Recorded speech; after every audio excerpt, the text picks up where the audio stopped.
So not too long ago, we talked about a few potential moves on the channel that really could have changed the history of the NBA. This includes Kobe Bryant, who could have ended up on the Chicago Bulls, as well as Tracy McGrady, who could have teamed up with Allen Iverson to end up on the 76ers. Well, because the NBA is such a magical place, there's a few more huge moves that could have happened that really could have reshaped some significant things in the NBA, but they didn't happen for one way or another. And the first one is about Charles Barkley, who in 1992 with the Philadelphia 76ers, one of the best players in the league. Dismiss the fact that he's super skinny here. I made him like 270 pounds at 2K, just, they're not going to make him fat. Chuck was a beast, but unfortunately the Sixers around him were really not much of anything. And as we know, Charles ended up going to the Phoenix Suns in a move, but he almost ended up on the Los Angeles Lakers. Oh yes, there were talks of a move that would send Charles Barkley to the Lakers for James Worthy. Imagine this one for a second. Imagine the Showtime Lakers being slowed down with Charles Barkley because you go from an athletic freak like James Worthy to a post-up player like Chuck.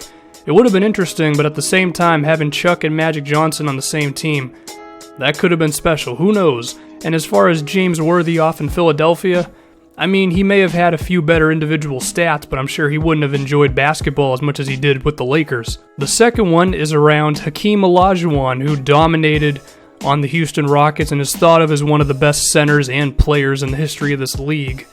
Won 2 championships, but before the Rockets were winning titles, Hakeem, unhappy, made it very known to his agent, and trade rumors started circling around, and a popular team within them was the Miami Heat, who there were 3 players on the Heat who it really could have been moved for Olajuwon. It was a combination of Ronnie Cycli, who according to Steve Smith never passed, so take that for what it's worth, as well as either Steve Smith or Glenn Rice, 2 guys who were prominent scorers, and for Glenn Rice, averaged over 20 points per game for a majority of his career. So let's just say that Ronnie Cycli as well as Steve Smith would have ended up with the Rockets. Cycli is a not as good version of Hakeem Olajuwon, pretty drastically. He was a decent center, don't get me wrong, but dropping off from Hakeem, that's going to be a lot. Steve Smith, he would have joined the Rockets' assortment of shooters with Kenny Smith and Robert Horry and that whole group, but they really wouldn't have had the star player. On the other side of things, you have to imagine it would have been nothing but good for the Miami Heat. Joining up Hakeem Olajuwon with Glenn Rice, a 20-point scorer on the perimeter with Hakeem down low. Perhaps Miami would have won a few championships when MJ decided to retire for 1.5 seasons. Who knows?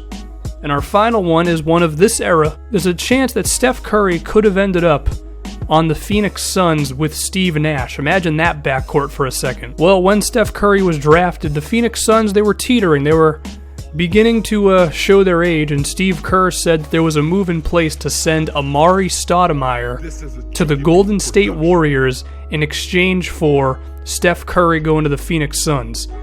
Now, safe to say, it's a pretty good move that the Warriors held back on this one because, of course, Steph Curry is the MVP and potentially the best player in the league, and Amari Stoudemire had some injury trouble not long after this, so really good look by Golden State.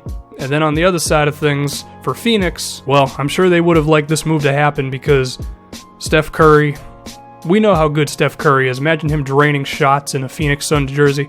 Not to mention a Steve Nash and Steph Curry backcourt would have been really fun to watch for a few years, although Steph Curry would have been the guy leading them now. So here you go, 3 potential moves that could have seen some star players moving, and who knows how the NBA would have happened, but it didn't end up happening. And I'm done.